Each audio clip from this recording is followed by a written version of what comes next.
work session, roll call. Linda Sosa. Jennifer Davila. Luanne.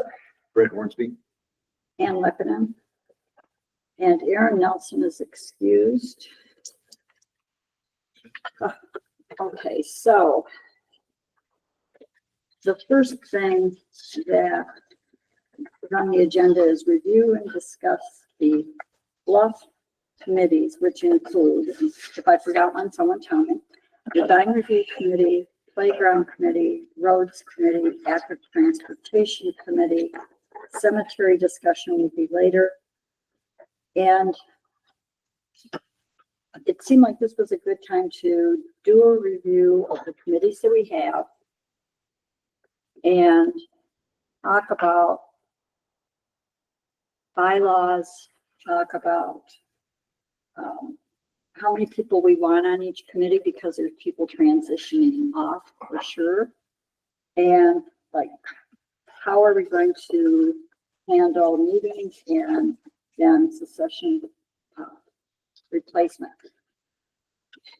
It might be, let's start with Design Review Committee, because we talked a little bit about it before.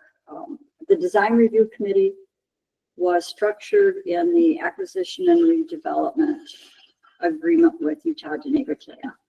And now that that agreement is has been vacated, we really should have a discussion as to, do we move most of the discussions into the council meetings or into work sessions? And is there a need for a smaller meeting group to meet with the architects? And then we don't have any bylaws, no meeting agendas, anything like that from the point that that agreement really went away. So we should formalize what we'd like to see. And my thought was, with each of these committees, just take some notes and then go back and work on filling in kind of a written form what each of these committees are, how many members, how long is the term, all those types of things. So a Design Review Committee had 2 Bluff Town Council people on it. Ooh, Erin nice. put together a beautiful spreadsheet that had a lot of these questions already answered. That was really nice if we had it, you know, like a week ago. Yeah. It was shared yesterday in your agenda packet. Yeah. Can you print that off? It's probably going to be a weird print job. Okay. Yeah, I can print it. Anyway, 45 minutes. Just kidding. So I'm going to make a suggestion then that somebody else take this piece. Can you just do a share your screen with, are you doing this, Ann? I'll just share it. But can you make, oh, that's on mine, or I make it just that. Yeah, and then might be, what's the size look like for you guys? Need a little bit more, maybe a little bigger.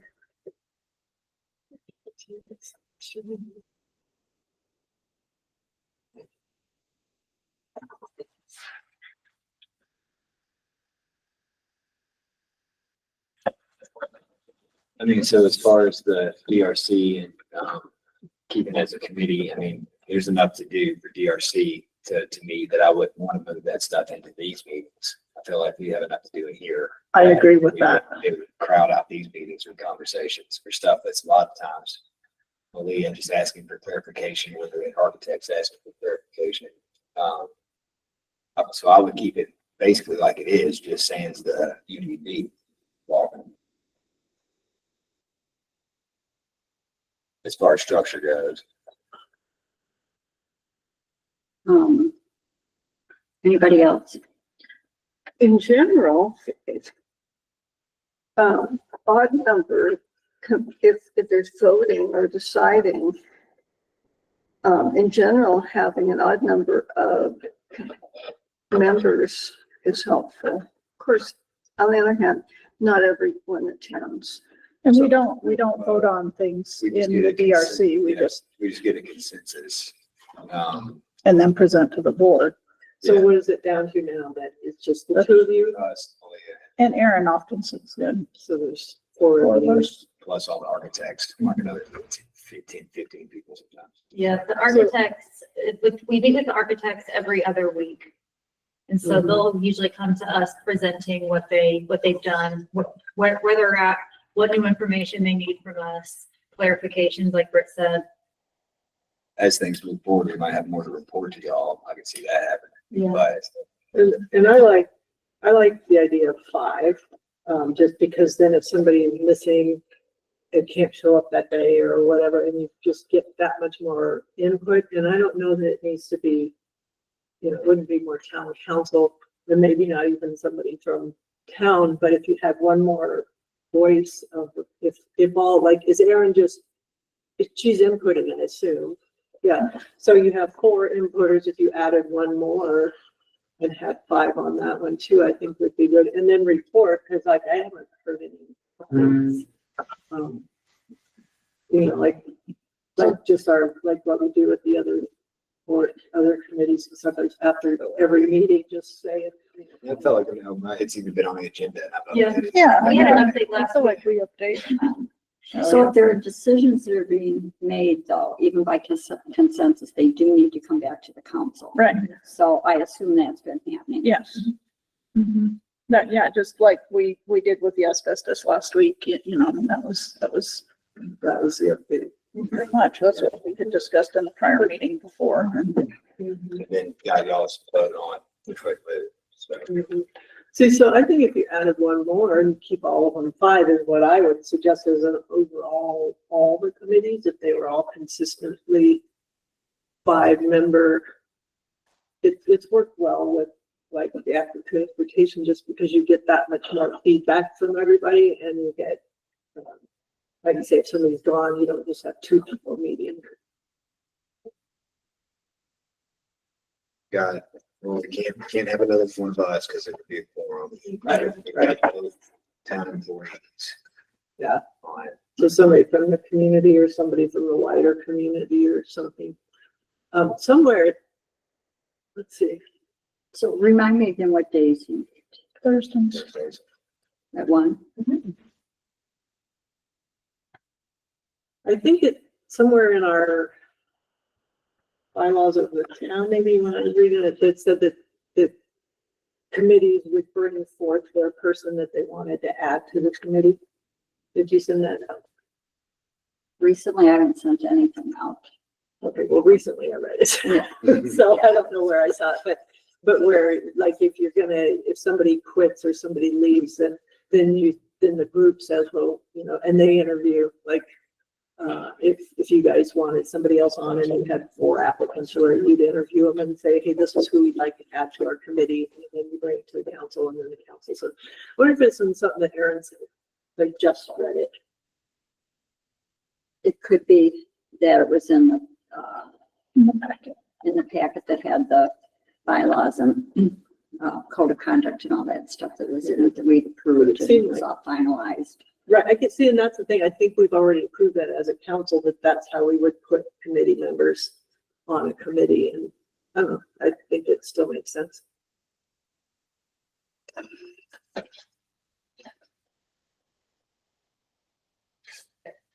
Just to simplify it, I don't know if this is simplified, but maybe it should be a little looser. Committees have either 4 or 5 people. Because the committees are doing this well. Adding another person just because it has to be 5, since you're not voting, makes it, sometimes it still goes, sometimes it is. Yeah, if you don't get somebody, you can of course carry on with 4. But I guess I was looking at the whole big general committees all the way across, and I don't have it on anything to share really, except that I came up with 5 top categories. One would be transportation, one would be facilities, one would be utilities, one would be admin, and one would be public safety. And then under each of those, you have potential for committees And if you decide you need a committee on any of those, then you'd go through the process to put a committee together of 5, and they'd all be advisory committees. Their purpose would be to discuss and advise the council, come back to the council and give suggestions, like what you were saying you did with the asbestos. And so I guess looking at the DRC, we have a project manager who's paid, and we have a town manager who's also attending. And I'm not sure that's the best use of town manager's time if we have a project manager that we're paying. So that just popped into my head. I'm not sure that's. I also think that at this point in time, while we value Erin's input a lot, I think that originally Erin was still attending because she was so deeply involved while Malia was getting up to speed. And at this point, I think Malia's got more of a grasp on it than anyone does. So if Erin needed to step back, I don't really think that would be, I don't think that would be a hindrance. I don't know who else we would put on that committee. I mean, I guess we would bring in outside members is what we would do. And what I read was you advertise it. You post it, advertise and say you want 2 more committee members to work on the old school, and then you interview them, and then you come to the meeting and say, this is who we want to add to our committee. And if you're okay, right, then whatever, but I bet you would. Sorry, I don't know where I was reading that. I'm like, promise I'm not making it up. I'm just trying to look on, I can't find it. I'm trying to think where It might be in the bylaws, maybe it's in the bylaws of the active transportation, because that has a whole bylaws section. That's the might only one be- that she did a link to, so. Yeah, I bet that's where it was. probably. Because it outlined exactly like what we do if somebody's gone and how you put it together and stuff. And I thought it made sense again. We approved it before. So I think that looking at the big picture, all the committees should have bylaws and a meeting schedule. And they should basically be the same bylaws, right? I have no idea. I think my brain, I'm stuck on something else. So, But it seems to me like they'd have the same bylaws, the same number of people, just to keep it all simple. And then you may have oddities as you go along, but it would just the formatting of them. so the architects in an ideal world, their work will be done on this piece in end of October. Yeah, so they were hoping to have the construction documents ready, actually the bid documents will be ready in September according to our current schedule, and then construction beginning, they'd be stepping into the construction management role in October. So that is actually one of the conversations that I have on my list of things to ask them, is just based on funding and how that's going to look if we aren't ready to totally allow them to manage something yet without all the funds. So, but anyways, yes, to answer your first question, September and then October. But typically the architect does shadow in the background throughout the completion of the project in case there's something that comes up that's needed. Yeah, it would be whether how we put it to bid. If we're Yeah, comfortable. yeah. So we'll bid package, we could just call it bid, Right. but What I'm really getting at is, for the purposes of the discussion about getting all the committees kind of in line, would be to work on this project the next month or two and be ready for like October 1st, to have us all look at bylaws, committee members, whether we wanted to post, what meeting schedules would be like, rather than adding to committees or doing anything that changes anything right now at a time that we still have architects actively working. And so, But if you wait till it's all done and then add other input, that's kind of counterintuitive. well, all that stuff's pretty much done as I understand it. It's not anything that people are going to have much input on. It's moving forward part that's going to be the big one. But the other is that unless, to do this for all these committees will take some time to put all the paperwork together for us. So, like when you're putting these things out to bid, like, will that come to council? Like, Oh, yeah, you know, so it seems like if you had somebody else along the way, kind of looking for things before it gets to the point where it just comes back, another set or two of eyes on things, like. Always, So- like, is this the active transportation committee? Okay.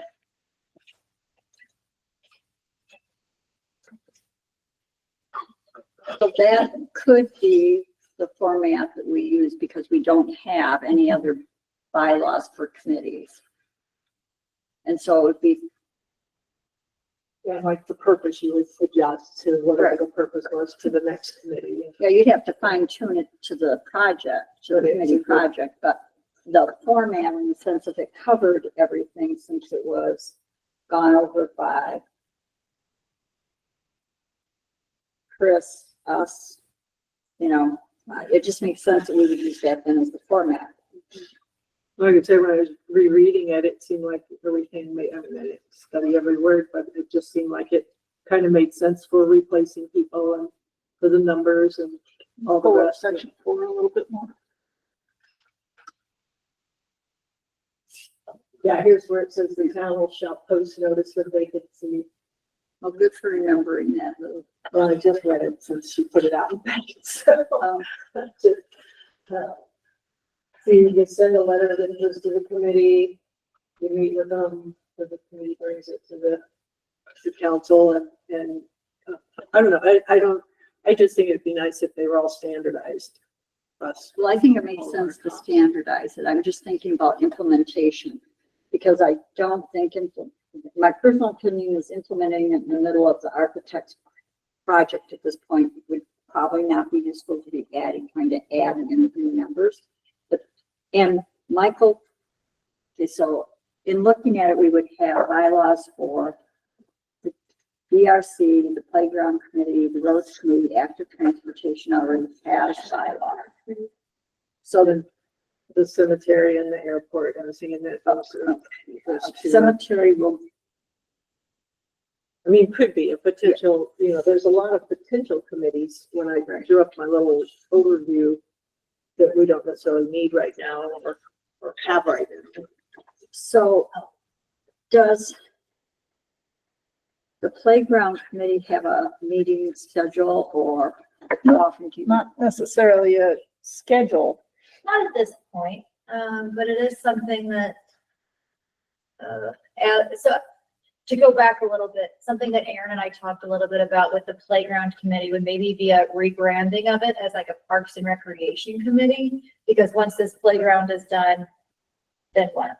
It could be more of like a green space committee or, you know, kind of follow along with the strategic plan, something that's, once this playground is complete, we do still have a purpose. And that's where with my little bubbles, one of them was facilities, and in the facilities is the old school and the community center. And then I was thinking parks might be a separate one, parks and then the two buildings.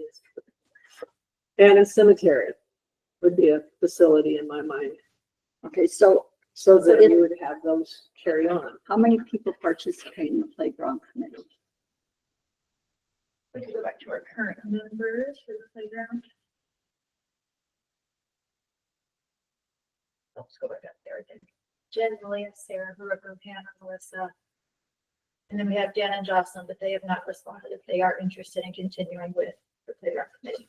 So we have 6. So it would make sense to use that, the active transportation bylaws as a model for these others.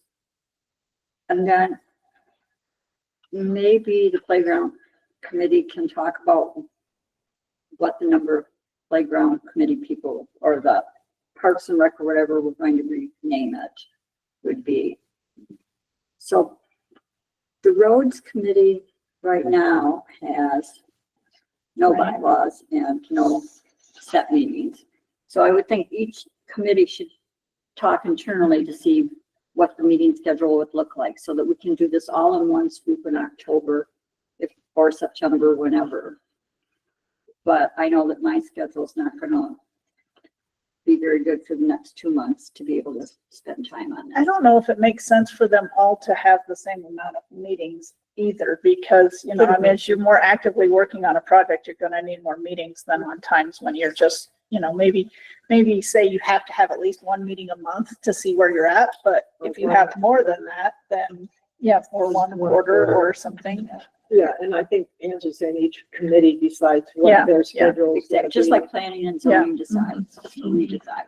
But I think it's good to have something that, if somebody in the public says, hey, when do you meet? We've got one meeting identified a month or two a Right. month or whatever it is, so that they know how to, you know, who to contact.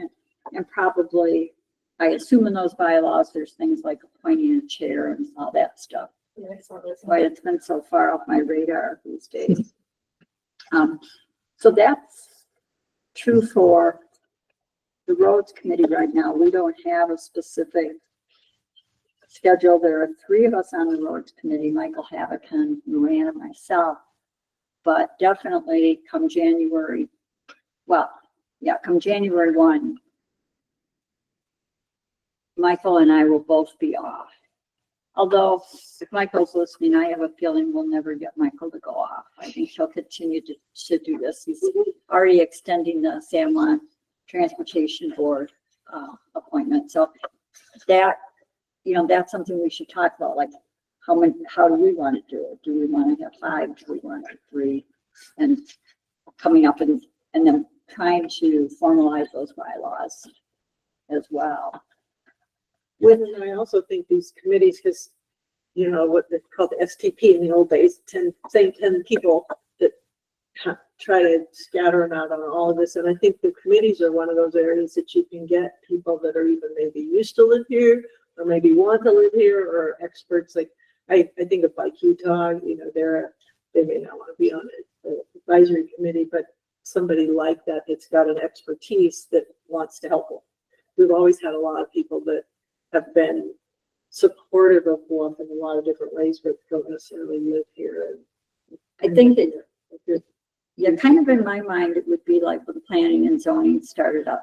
You'd have a formal number of committee members. And then if you wanted to have people as advisory, they could be there.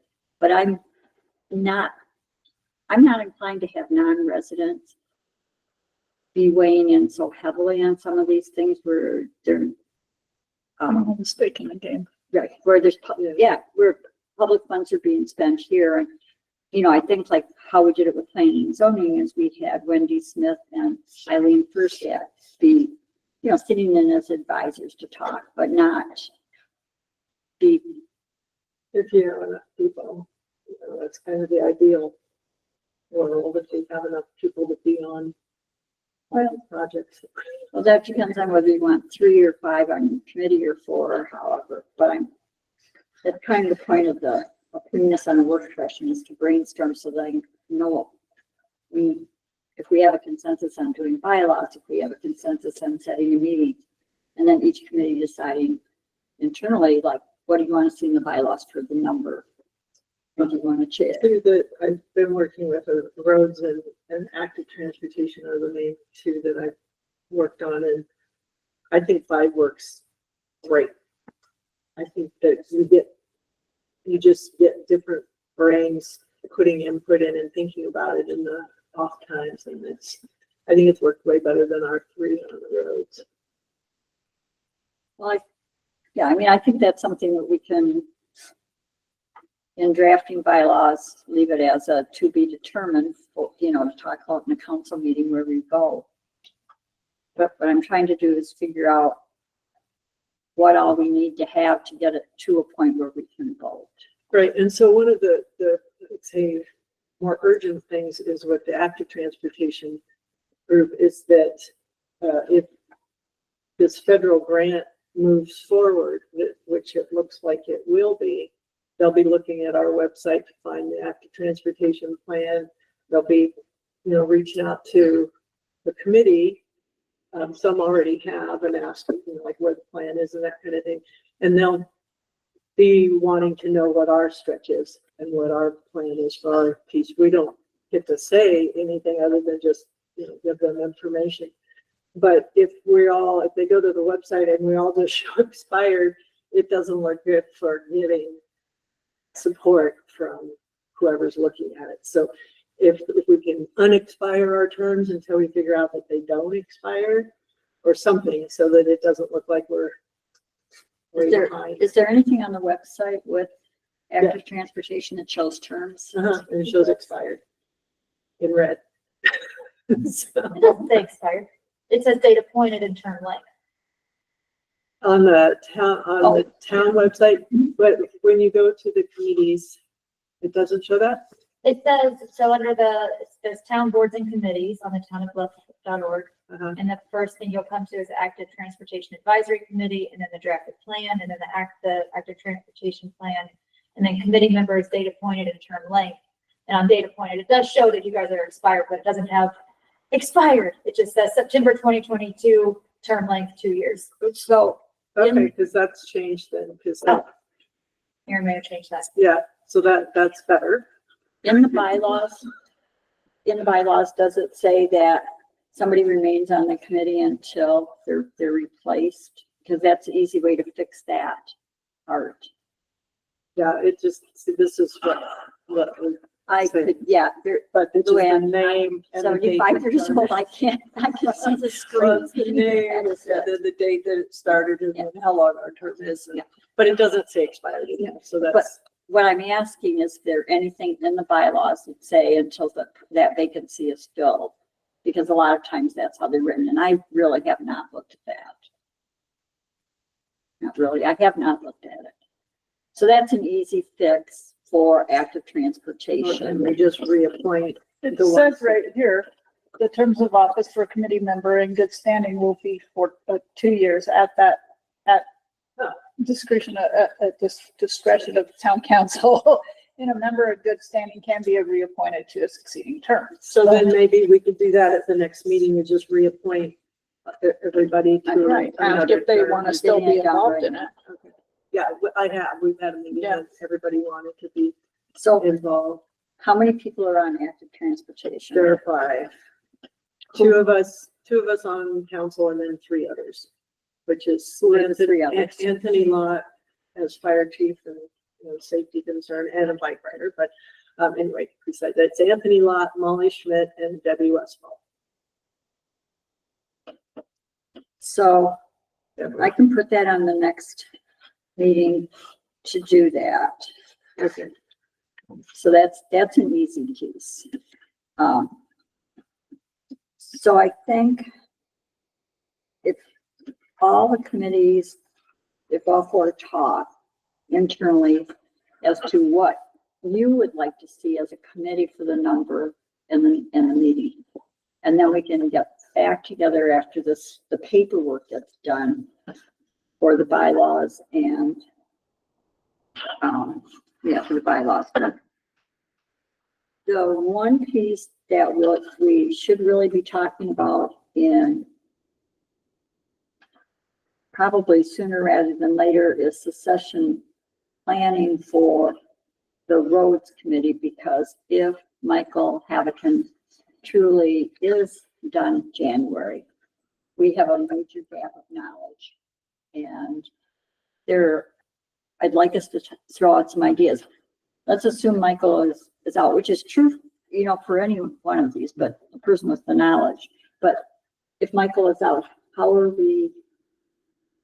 what are the suggestions on how we replace that person? Because I'm not going to be there, and I don't know roads. Lou knows roads. And we're getting a lot of that with Thomas, Higley. He's doing a lot of that, getting a lot of that onto our site. And like the engineers that came today, they're gonna have a lot of that on our site. So it won't be as hard as it might seem, but that's another argument for the 5 people.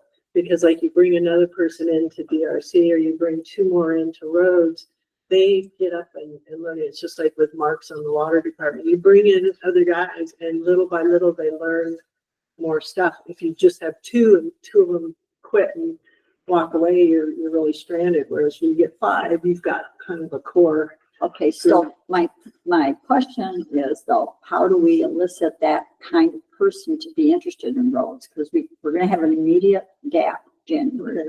So these bylaws said you advertise it, and you put it on our website, and you put it on the posting or one to post things and just say, hey, we need 2 more applicants for the roads department, send us your thing, just like when the county does the transportation and they do the cemetery and they did the water board, they say, hey, we've got a opening, send us your stuff. And then, And at least San Juan Transportation Board and the big San Juan Water County Board, the ad goes out, but the committee itself designates the people they want on it. So that's what I'm asking, like, how do we find people to get them to apply who have that expertise? You know, that we listen to Mark say they pick who they want to bring in.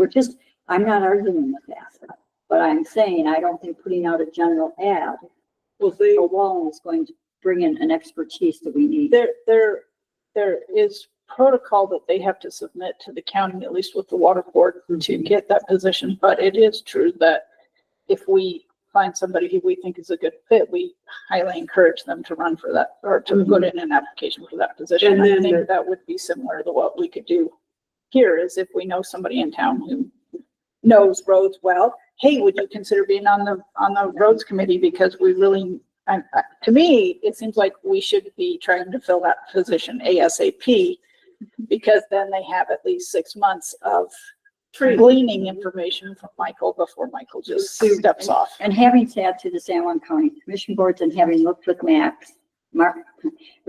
on both the water board, the library board, you know, all the boards that they're appointed to, it's a matter of who we put up with, one exception for one board. And he doesn't even, they and don't pay any that's attention. Right. and that's what, but the water board didn't get to decide. They just put in their recommendation, and then the county said, yeah, we'll do them. But, and it'd be the same here. They like the DRC would interview anybody who applied, and they'd say, hey, we really want A and B to be on it. They bring it to us and we say, go for it. Well, that's not exactly how it works at the county, and it might be how we end up working. But the bottom line is, talking about the specific roads committee, I think we need to be a little more proactive in terms of filling the spot right now. Oh. But what if they lose 2 on DRC? I was reading a little bit about succession before the meeting, and it generally said, you identify the person that's going to be leaving, you figure out what skills they have. And for a lot of things, you have to be trained. So we would need with Michael to figure, and hopefully Michael would, be, I see him being interested enough to help train someone to the pieces because there's a lot of pieces, I'm sure. Thomas Hayden is putting together a manual that'll be done before he leaves, which is July 11th, to spell some of it out. But, to go to your question, Lou, that could happen to any of the committees. We could have a bomb fall on this building and all of us be dead. And how are we going to do it? But we don't have that immediacy right now. We know Michael is gone. He's been really clear unless he changes his mind. So one thought I had was there may be people in the roads department of San Juan County or in others like Grand County who would be interested in some kind of position to help us, to fill that committee position, and reaching out specifically to people that are already in those jobs. And if there's someone in town that we know who has interest in roads or an engineering background and you're interested in encouraging them. But, certainly getting the word out and actively looking while we slug through doing bylaws and committee numbers and all of that. And that's what I was trying to communicate with all of the committees. Like, just because they live in Blanding or they live in Durango doesn't mean they're not really helpful to us.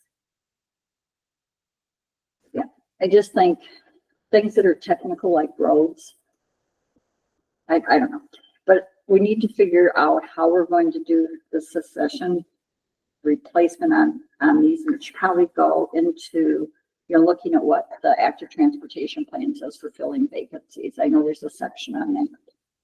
And it, does it say anything besides advertise it, interview, present to the board? Like, is there a time or anything on there that, because we should be able to put it out, advertise it.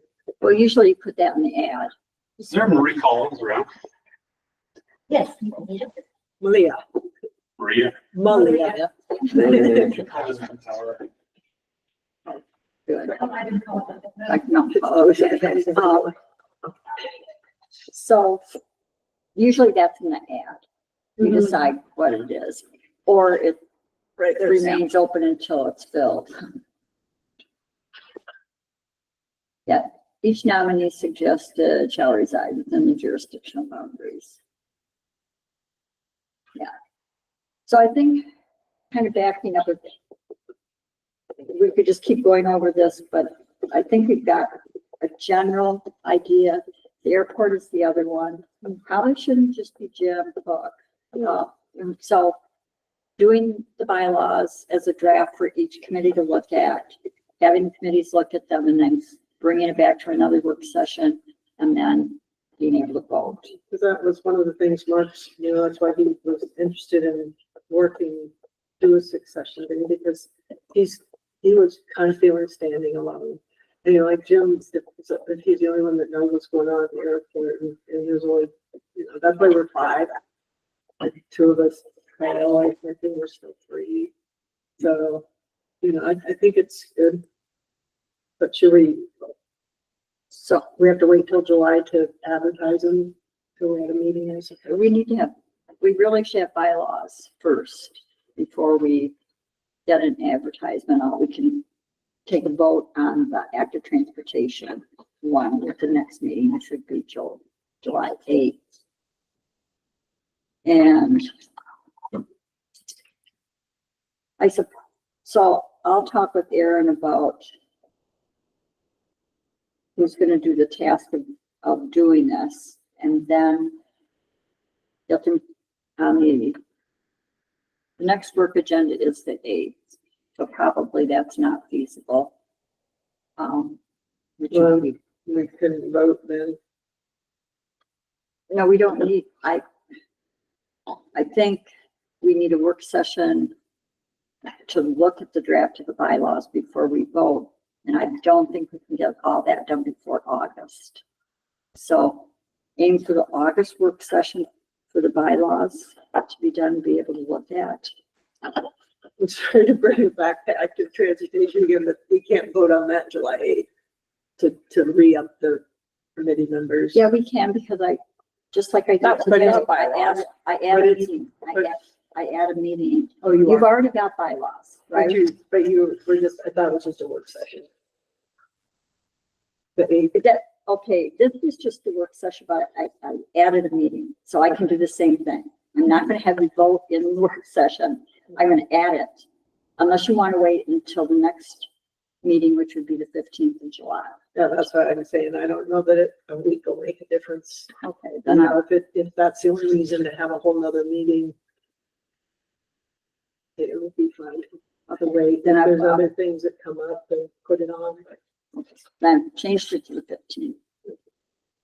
So the work session in August would be August 12th. So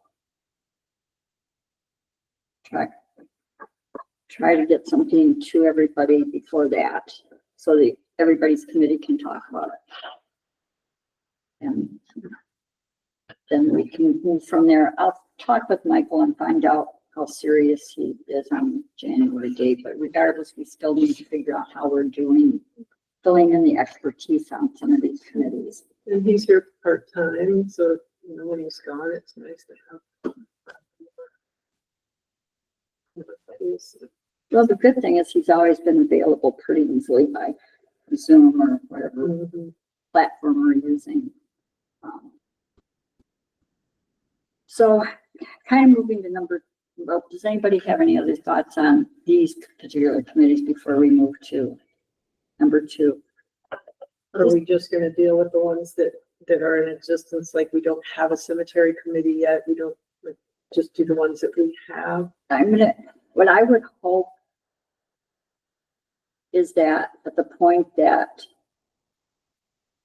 we have the bylaws for everyone, the bylaws for the cemetery committee would be similar. But there is a lot more work to setting up the cemetery.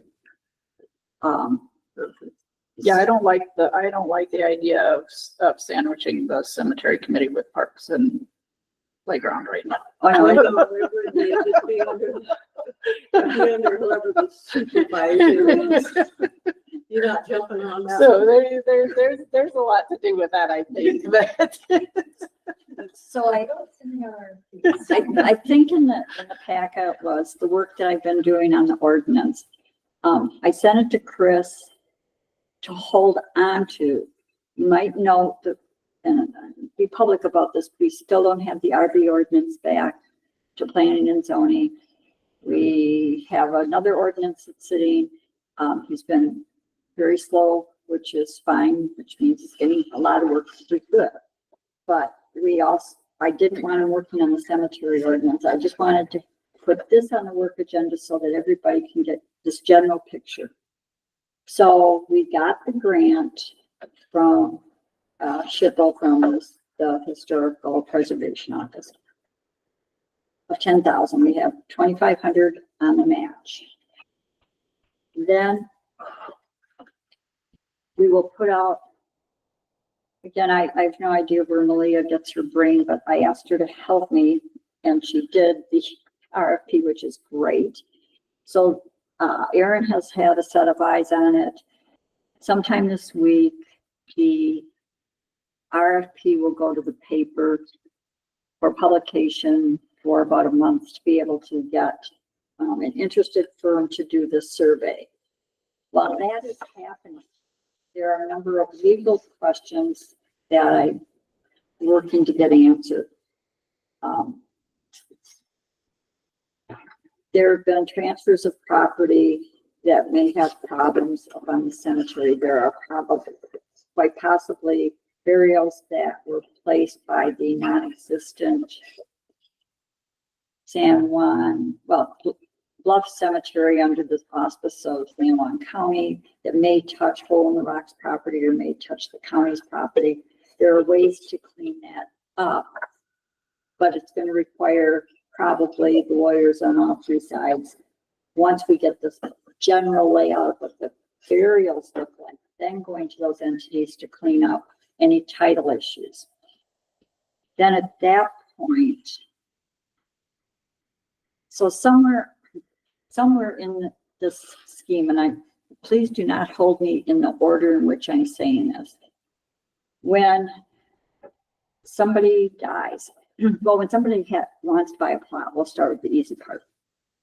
Historically, they would go to Robin Vaughn. She would show them the map.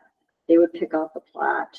She'd write their name on it, take the check, payable to Bluff Cemetery, put it in an account that's on it. It is not a business account and it's not set up under San Juan County. So there's money in the bank that's going to need to have something in writing that legitimately allows the town to move that money. In the meantime, that money's just going to sit. Nothing's going in, nothing's going out right now. So let's say Linda wants to buy a plot and she comes to us and we sell her a plot. She's supposed to get a certificate of burial that has a lot of data on it. And it plots out where that plot is, specifics. Now, she's not buying the land. She's only buying the right to be buried there. And then you have to have the bylaws that talk about how you're running it and who does what. And part of the bylaws for cemetery are somewhat complex. The person who's called the sexton, who right now, up to this point, has been Bill Davis, who opens and closes the graves. And some of the the districts, the sexton sells the plots, closes the deal, gets everything recorded, buries the person, closes up with the state, puts money in the bank. For us, that's not going to work. It really needs to be probably the person who's doing our bookkeeping or a recorder who's specifically assigned to sell and transfer plots, because then once you have, when Linda has her plot, if she decides she doesn't want it, she can transfer it to someone, but there's another whole other legal chain you have to go through to legally transfer that plot.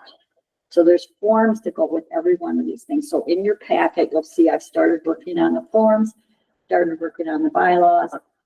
Then there's the recording. So when somebody passes, you have to then record with SHPO that information. So that's a whole other form. And it requires things like, was the person military? Then we don't have anything in writing. Well, we don't have any policy like, what if Linda decides she wants to be cremated? How does that get handled? That's generally a separate process and a smaller plot. And we've got a lot of bedrock up there. So in the end, the goal that I have personally set is to be done with this December 31st, done completely. But there's a lot of picky little things that have to get done. And we really can't set up a board until we have a lot of this in place, because, and please don't anybody need to use their plot, because then they're supposed to have a certificate of burial that no one knows. And no one, so let's just try to everybody stay healthy and well until December 31st. But I feel like I take one step forward and two steps back in terms of finding another form and another requirement. Once it's set up, it will be very straightforward. We have X number of empty space up there. We don't have a lot. It'll really be making sure the record keeping is done with the state that needs to be done. So that's where I'm headed. I've asked Chris, though, as I said, not to dig into the ordinance until everybody's had a chance to think about it and send me any suggestions they have. If you compare it to the Fairfield, Utah ordinance, you'll see I took out things like vaults, which I didn't realize people did anymore. Where you put them in a cement box before you got the casket in the ground. Took out things like all headstones face to the east. So if you do a comparison, you'll see I took things out. It doesn't mean that that's the way it's going to end up, but I want everybody to take the time to look at other cemetery ordinances and say, well, I think we should do this here. Or if I got something in there that had hours, like kids can't be up there alone. Can't be up there after dark. No one. There were just there's a lot of things, and some of them are very, very, most of them are much more complex than what you were looking at. So feel free to send me any suggestions the next 2 months. It's a work in progress. The big thing will be, I'm sure we'll get a bidder for the engineering part, and then we can move forward on the legal piece of it. And I'd like to do it before the San Juan County Commission suddenly has a change of heart and we've got it all done, and then they get the benefit of the work. So I have one question. I know that Brad Bunker surveyed the parcels, the 3 separate ones, but have you found it uploaded on their site? He did not. Okay, so when I met with interestingly, the last meeting I had was about 3 weeks ago with Lori Mon and Mac. And I thought that would be it, but Jamie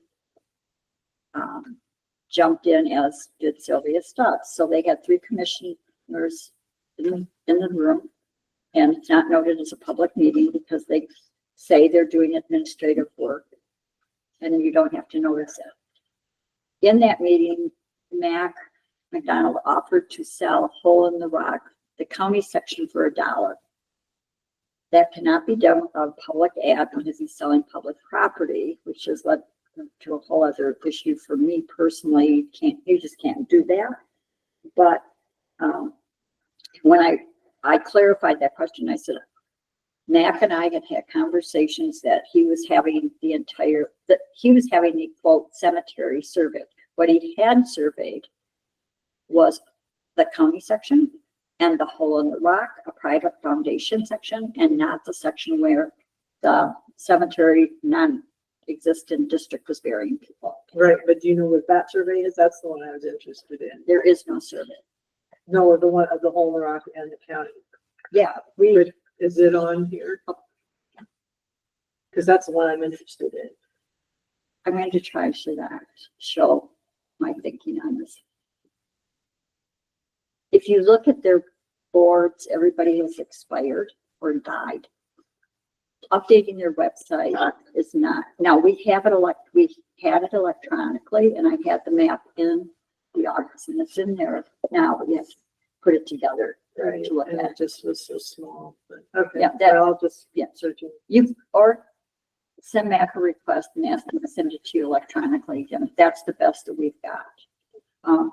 And the markers that are up there, I don't know where the burials are actually taking place. I think what I've concluded from conversations with Mark Bond is that those round monuments that say Bluff City Cemetery, I think is what they say, were put in by volunteers like archaeologists like Mark Bond and whoever. There's apparently no recorded survey of that section, nor did the county include doing a survey of that section when that was the piece we were talking about in the public hearing. So stay tuned. If anybody wants to help on this, I would be more than happy to have a second person helping. There is a lot of work, but in the meantime, I'll just continue searching through to make sure we've got all the pieces. And Leah, thank you for doing that RFP. It looked amazing. Get a survey and we'll go from there. So don't everybody raise their hand to. Well, are you putting that out to the community or just to the council? No, to anyone who might have an interest. I know there are people in the community who had an interest in it, and it would be, it would be helpful because I don't have the historical background of how things occurred up there. So if people in town who are interested want to call or reach out to me, I'm certainly happy to have it. I think the starting point is getting the survey done and starting to work on recording what has already happened up there. I think Brent Hart would be a great person to approach about that. He's done a lot of historical research and things like that. Maybe Jay will. Jay. Yeah. Maybe. Yeah. I know that there were like 6 people who put letters of intent in 2022 and Mac advertised it and then realized that they didn't have a district. So that'd be a start, and just say they were doing it within the town and see if any of those original ones are still interested. Okay, moving to number 3, a discussion of succession planning for elected officials, staff, and committees. So Erin and I went back and forth, and I think the link went out at some point to succession planning. They're involved in that, but probably we're looking at a package of minimum of $10,000 to have someone come in and do succession planning. Erin and I talked, and I think she deliberately didn't want to be here tonight. So one of our options would be to have everybody block out 2 days this fall where we just sit down and go through what succession planning is and how do we do it and how do we document it. Erin is very confident that she can herd all the cats to something that would be a succession plan similar to what we would pay at a minimum $10,000 to do. I certainly would have. When did you put a netter on the camera? Is that the camera? Yeah, we now have pickleball protection. We gotta cut out pieces to make sure that we can still see, but it happened yesterday. Wow, I just got out. What? Thank you, Maria. Thank you. Good job. So I think the only way that it works, and this is just me, I like the idea of getting us all together to do this. But I think it only works if we can really commit to the time of, and I say 2 days, I don't mean 8 hours a day, but I mean back to back, because I know what my brain's like if I do something intently and focus, and then I step away and it's not finished. 2 weeks later, I come back and I'm reliving what I did to get up to speed. And so from my thinking, I'd like, if we're going to do it, we do it back to back days, and it can be half days if we thought we could do, but really not splitting it up into a month or 2 weeks. So what's in, and does anybody have any other idea of how we should do it or whether we should do it? I think we definitely should do it. Have to do it. I remember when Erin did a trial of the strategic planning, and we all were sitting down and went through, I think it was just the council at that point. I thought she did a really great job with that. So if she feels like she can do it, I'm sure she can.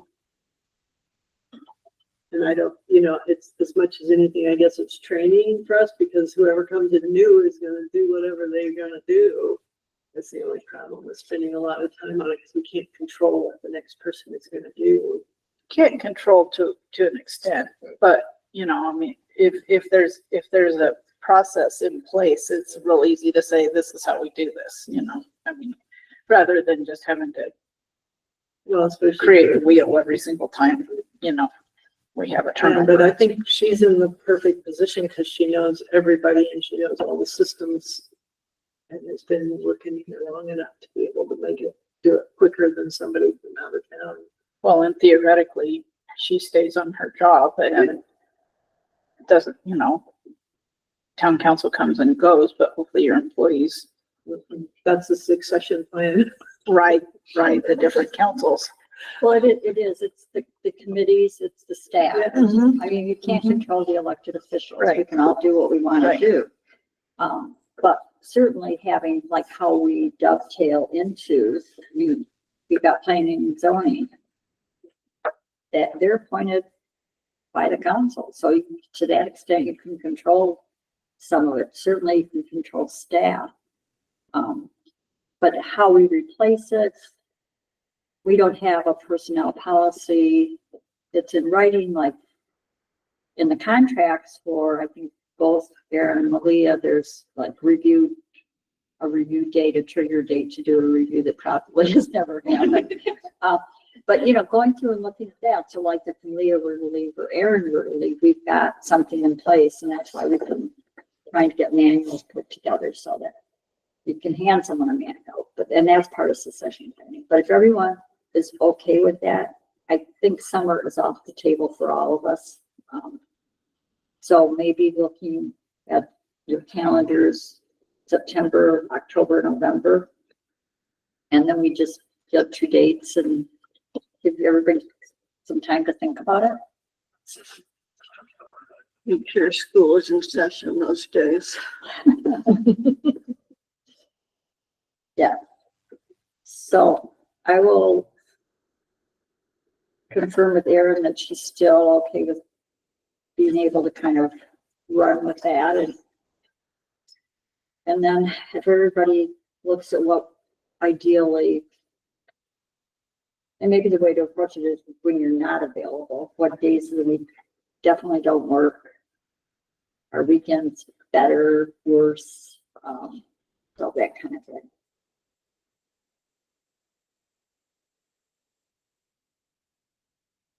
Okay, there's nothing else on that. Moving to the interlocal agreement from the county on our elections.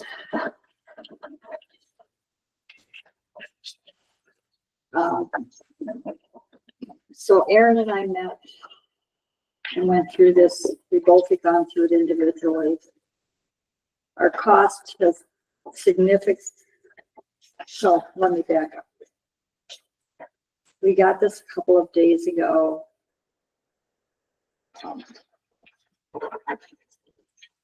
The fixed costs were revisited by the county and reallocated differently.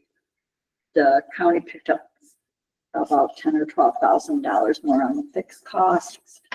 And then, on the, not discretionary, whatever the other word is, on the costs that are relative to the community, it looks like there was some attempt to not charge us the way of just 1/3, 1/3, 1/3. So our cost estimate dropped from somewhere between $10,000 and $12,000, $13,000 to $8,000. It's a 1-year memorandum of understanding, which is one of the pluses to approving an agreement with the county for this year, because it gives us time to, as a town, to look at whether or not we want to run our own election without it being like this hurry up and figure it out like we did with the building department. It does appear to both Erin and myself, we tried to reach out to Vince DeGraw today, but he wasn't available. It does appear that the county would be providing the interpreters for the process. We would like, Erin and I would like the ballot box to be picked up weekly versus at the end of the voting period, because the lieutenant governor's office was quite surprised that they only picked it up at the end and didn't empty it throughout. They should have been tabulating at least every week. So that's something that we're going to talk to them about. But overall,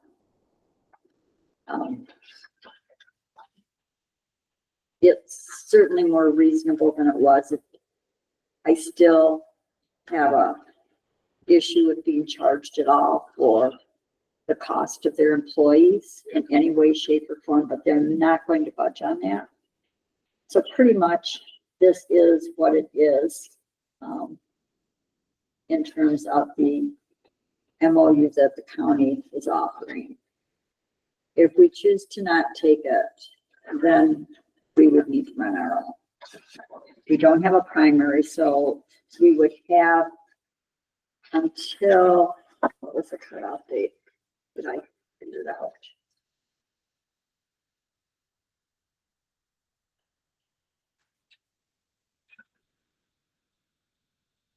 The primary is August 12th.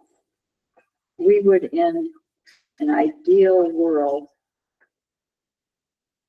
need to have everything up and running no later than September 12th, which means September 12th is the last day ballots can be approved and printed if we were to do it ourselves. And we have to find a printer. Now, Brand and Cortez, they have done a couple elections and they can do it. But we'd have to get the ballot box, we'd have to get the machinery, we'd have to do an interlocal agreement probably with the county to do a few of these functions. Bottom line, by September 12th would be, in my opinion, extremely difficult to meet. Yeah. And So since, sorry, July. so That's 2 my months. sense would be Erin and I still have a call into Ben to Erin to ask a question about the ballot boxes and me to whine about the paying for their employees, but Blanding and Monticello have the same issue. They're not happy about paying for the employees. So if there are questions and you want me to go back to the county this week and ask those questions and try to get more of a revision, I'd say it sounds like a good offer on their side myself. It is still higher than we anticipated paying, right? But it's You're not double. as high. And we don't have to pay our employees, because if we're either paying them or we're paying Erin and Malia, whoever would have to put ours together. you're taking them off with something else that they could be doing for the town, so. I think we have a lot on our plate right now, and if we can have them do that in the system that they've already done, I just think, no. I think that's what I would suggest. Well, given that it's double what we paid in the past, I'm not happy, but I agree with everybody. It's too short a time. We need to get it done.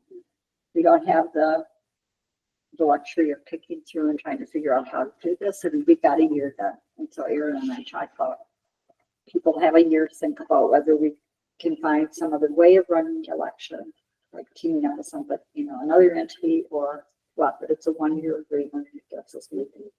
And it would be something that, if there was somebody interested in doing that for the $8,000, that would do that part for the town, that would be a local employee or something, then that might make sense. But I think the town has a lot on these employees right now that I think they're gonna add that too. It's too dangerous and to screw up. So. Yeah, there's a lot of pressure and a lot of stress on everything, so. I don't know. We have to have cameras, security. Yeah. I mean, And try to everything. pay all that and have somebody here do all that for that amount to start it all up. I mean, once you got started, that first year would carry you through a while, but. For me, it really became when you get to the presidential election every 4 years, because it's federal, state, county, and local. And my concern is if we tell the county we're going to run our own election this year, in 2 years, the county's going to say, oh, we're not interested in running your election. Yeah. Well, So I think let's just, I mean, you're gonna, I don't know if we have state initiatives that we're supposed to vote on in November or not, but no, No. it's just simply, just us. yep, I'll just, right here. Yeah. Yep. So it would be a simple one in the sense of the scope, but the Yes, timing, the cost factor, and we definitely would be spending way more than $8,000 to get all this equipment in place. So if anybody has anything you want us to take back before we vote, otherwise I'd put a special meeting agenda at the end of this to vote and approve it and get it moving. This is one to pay for it out of our budget for this. Mhm. But it seems like we're getting a double tax. Yeah. So, Mhm. Yeah. if they're losses.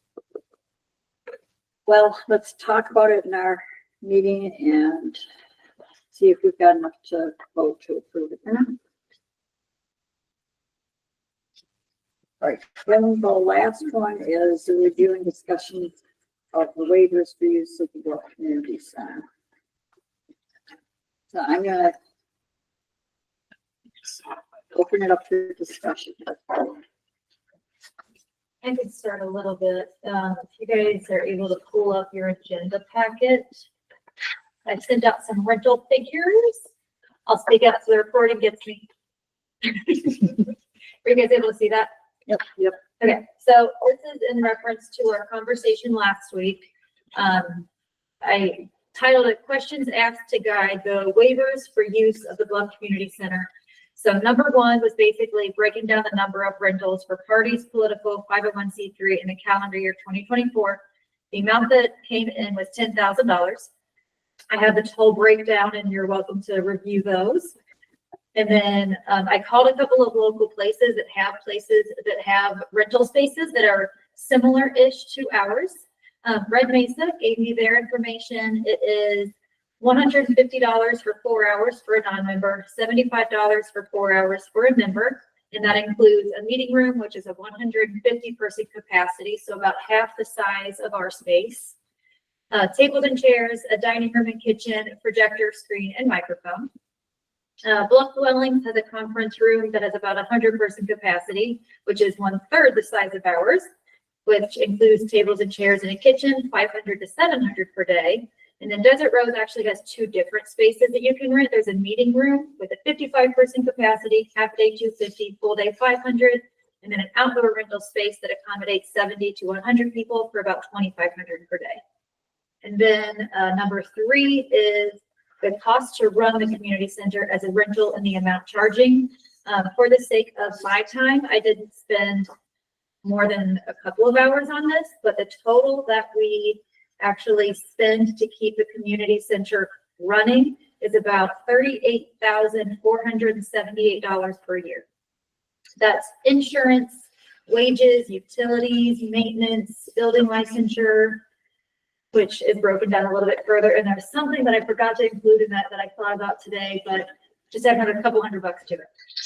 So some of the ideas and discussion from last week, 84512 zip codes could receive a waived fee.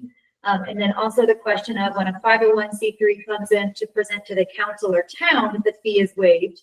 But if it is a 501c3 event that is not open to the public, they must pay fees. And I'd like you guys to actually discuss this a little bit further and give me some clarification on this, because in 2024, UNHS, just for example, paid rental fees, and then in 2025, they have not, because they are a non-for-profit business. And so if we decide to change that, I'm happy to come up with a letter to just send them and say, hey, policies have changed. We're going to start charging you again. And they never complained about being charged before. So questions, thoughts?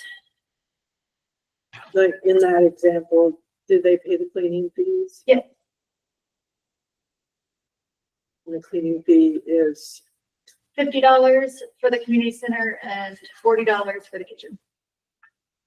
so like comparing it to Red Mesa, it's about what they pay to rent it is what we would charge to clean it. Or do they, because it doesn't sound like they have a cleaning fee. It's all included with Red Mesa.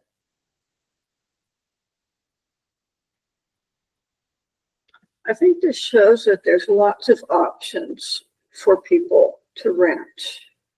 And then if you add in the two churches, and some people I've seen use the pavilion at the fort, people have a lot of options overall, which is good. I think the community center and the kitchen have been going really well, especially this last year. And I mean, there's lots of different pieces, but I think, I feel like it's, I feel like Malia has streamlined things, and so it's fairly easy to do, and people understand how to do it. And we get a lot of repeat people.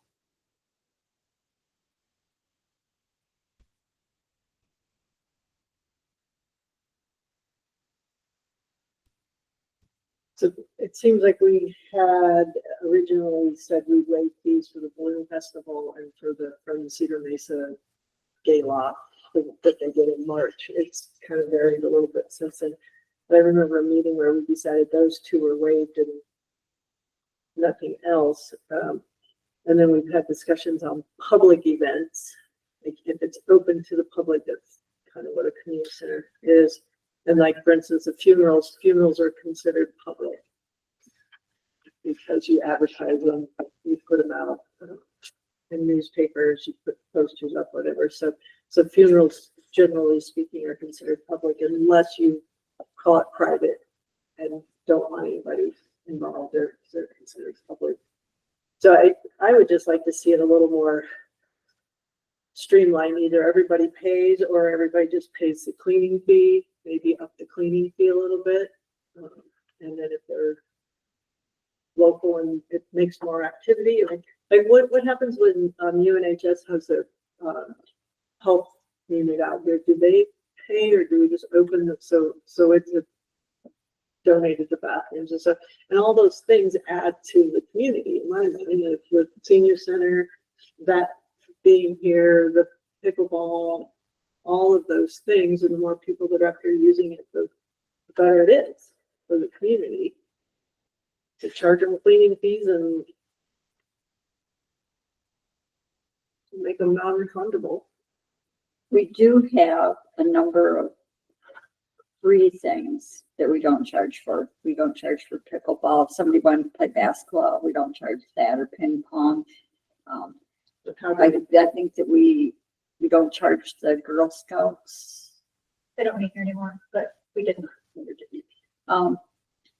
we have UNHS, I think UNHS, whether they're for profit or not, is like such a community service to have them, that'd be like charging WIC when they come in once a month. Or the And food they're in the bank, parking the food lot. bank, we don't charge food bank either, so But there's, I think events are different and 38,000 is a lot and it's gonna, we cut our budget back by 25% for this next year with the idea that the economy is not going to be as strong as it's been. And I personally like the way it's working. If it's a 501c3, it's waived except for the cleaning fee. It's a clear line for Malia. She doesn't have to call and ask us, you know, what about this? What about this? So yeah, I like it the way it's working. And I'm not in favor of saying everything is free except for the cleaning. I think there's more. what if we had a locals rate, pay 150 for locals plus. We've never had funerals here. We have what I would consider a gathering after the funeral. And the last several, I believe, 2 were paid by the businesses where the person worked, and at least 1 was a GoFundMe or GoFundMe. Which to me really speaks to the community. When people in the community, you know, send in $50 or whatever for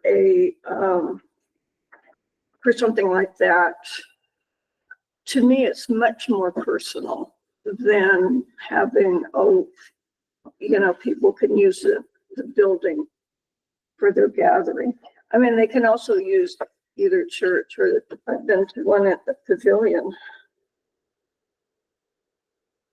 The other thing is UNHS is here, is it once a quarter or every other month to do a training, a big training? It's about once a quarter.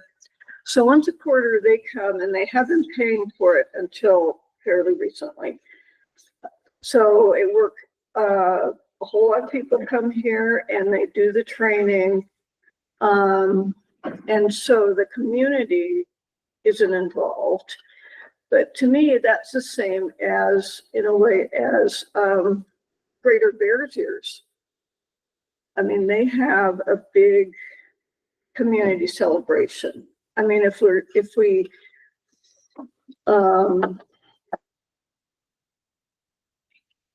to me, it's just like it's the Utah Historical Preservation Society. They wanted to see if we would waive them. That's a community event and a community service. And, we did waive them, which is different from UNHS that meets in here and Greater Bears Ears.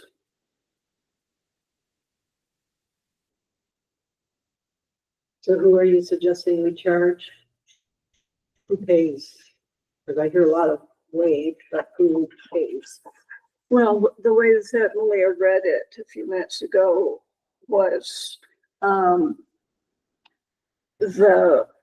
501, whichever letter, that's where that the community can be involved in would be waived, which they are being right now.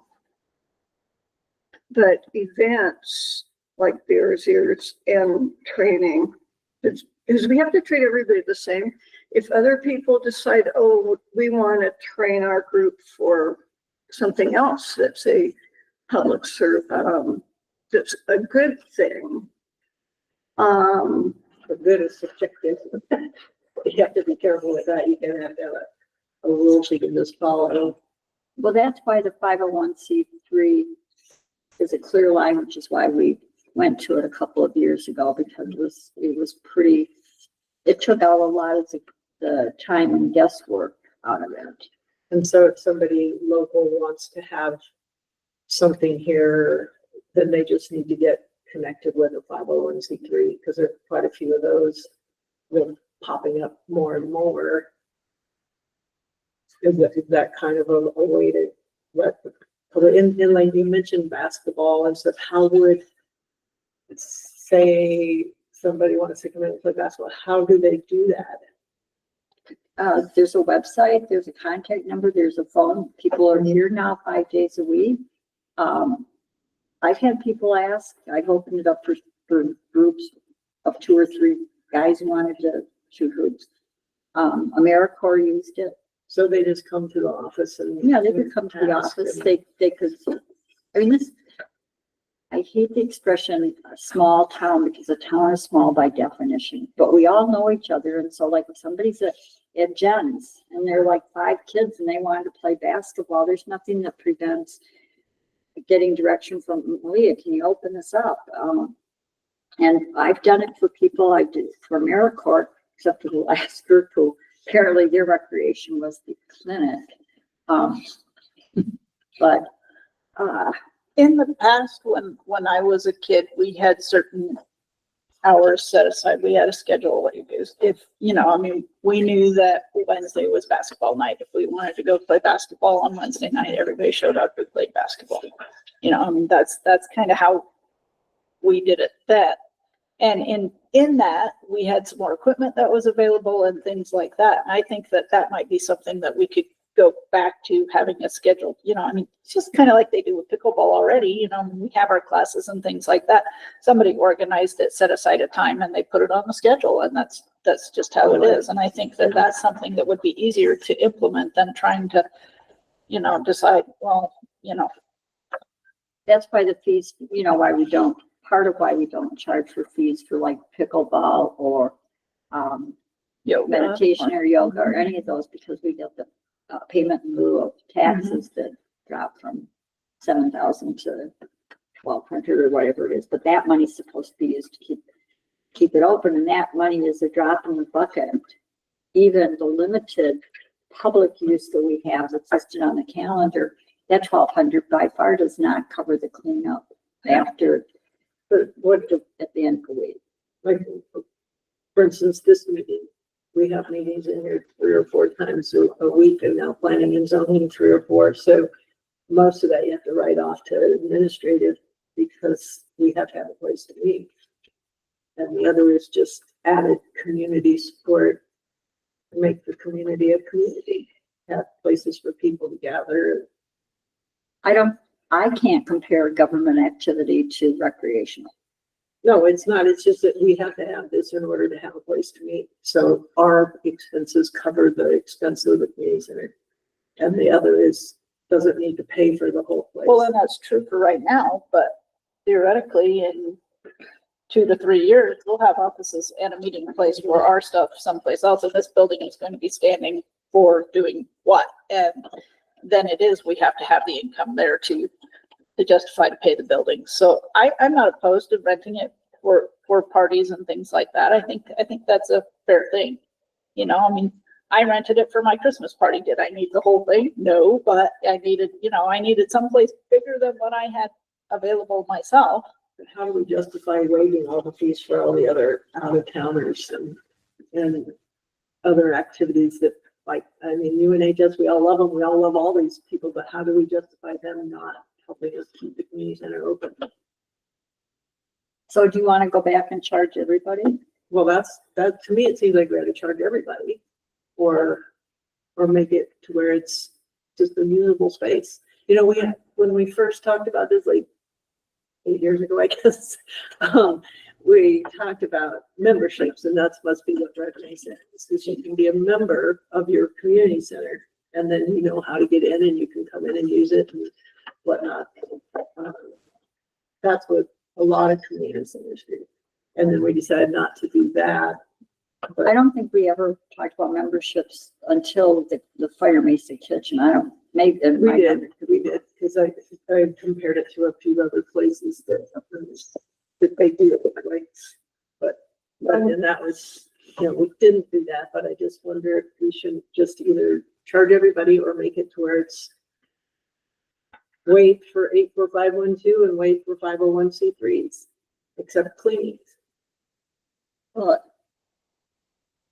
so I guess the question is, it's 5:26. I didn't put it on for a vote. Do you want if somebody wants to put it on for a vote, you can tell me now or let me know, and I can put it on the next meeting that we have. But I personally don't want to put it on for a vote, so somebody needs to ask me to do it.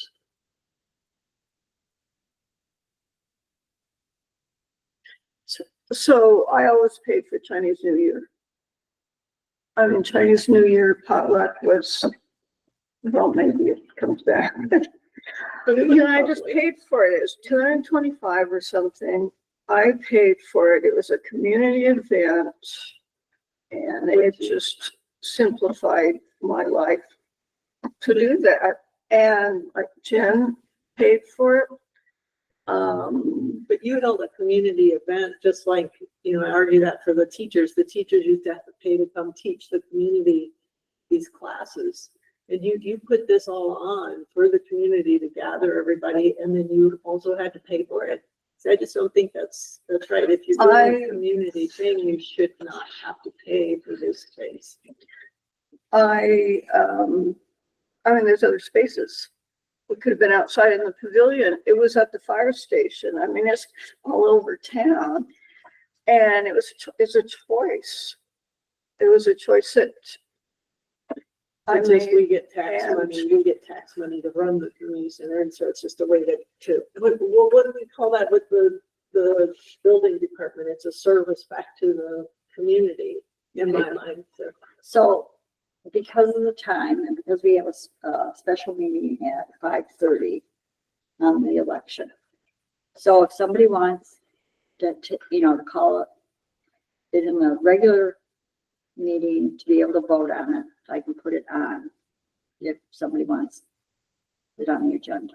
This, no, The next regular. That'd be the July next, 15th. the July 15th. It'd be I July. mean, if somebody wants to put a proposal together to what we vote on, I too feel like we're okay with, I mean, maybe we could add some more services, I mean, maybe we could adjust the schedule so it's open, open use maybe a little bit more often or something, but I don't know.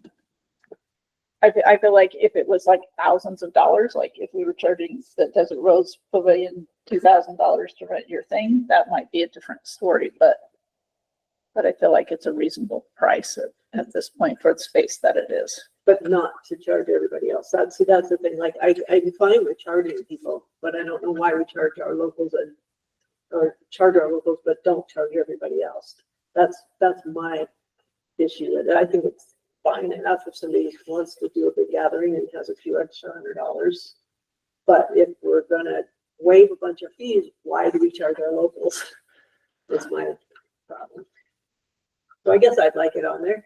I'd like it on July 15th, just to let everybody think about it and figure out why we do what we're doing.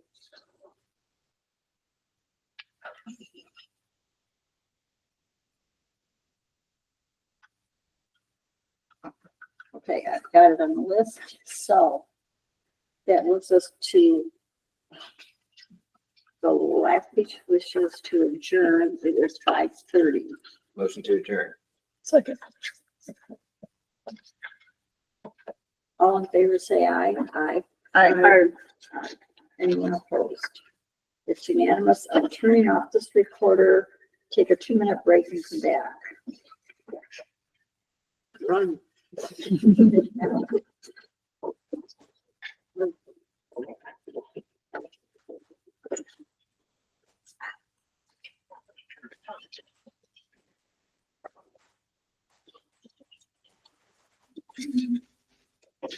Awesome job, Sam. Okay. Is there anything for the special meeting? Well, I get it. I'd say you're probably good, because it's just one thing on there that's already been discussed. If you mute us and turn off our camera, Look at everybody. Great. we'll be back soon.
That's Irene's experience. Yeah, it's just.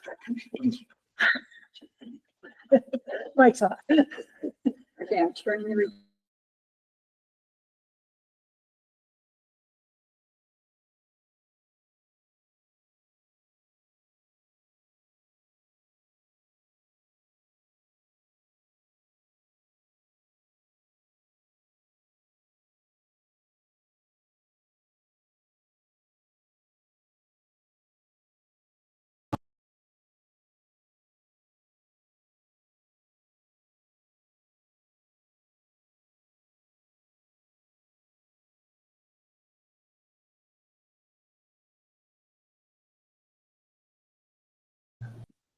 All right. Can we hear everyone? Can everyone hear us? Can you see our closed captions or anything? See the closed We can caption. see the closed caption. Craig, can you hear us? Is he on? Yeah. Oh, I didn't know I. Okay, I think we're live. Linda Sosa, Jennifer Davila. Luanne, Britt Hornsby. Ann Leppanen. Erin Melton is excused. Making myself a note. So there's a discussion and vote on San Juan County election interlocal agreement. We went over it in the work session. After you had a chance to review it and after we talked about it in our work session, does anyone have any changes that they would like to see made prior to voting on it today? Or do you want to hold it to, I would probably have to call a special meeting, just so discourage it. I'll have to call a special meeting because we'll have to have it signed so that we can get in the queue for the elections, even though we don't have a primary. I would like to make a motion that we accept the interlocal agreement with San Juan County to run our election. I'll second. Any further discussion? All in favor, say aye. Aye. Aye. Anyone opposed? It's unanimous. Is there any other? P&Z work session Thursday night. And we need to add that update for that one, which is the other meeting for the next agenda. So do we need to discuss canceling the meeting for Yes. next week? Yes.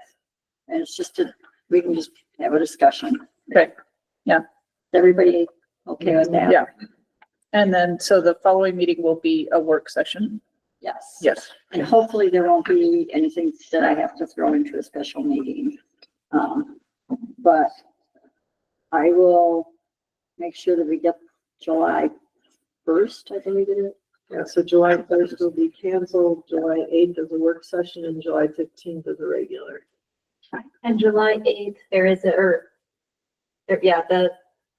is a rental here at the community center till 5. So the meeting cannot be held here unless you want to start after 5. Sorry, guys. So what, can we change the time of our work session that day? How long is it rented? 8 to 5. So we could either change it, or my suggestion would be is, we just do it in the back office. And as long as one or two of us are here to hold down the meeting site, the work session site, the others could appear virtually, or we can just be spread out, in a room in the hall. We could do it. I would just assume keep it at 4, just to keep us moving at 4. That seems to work.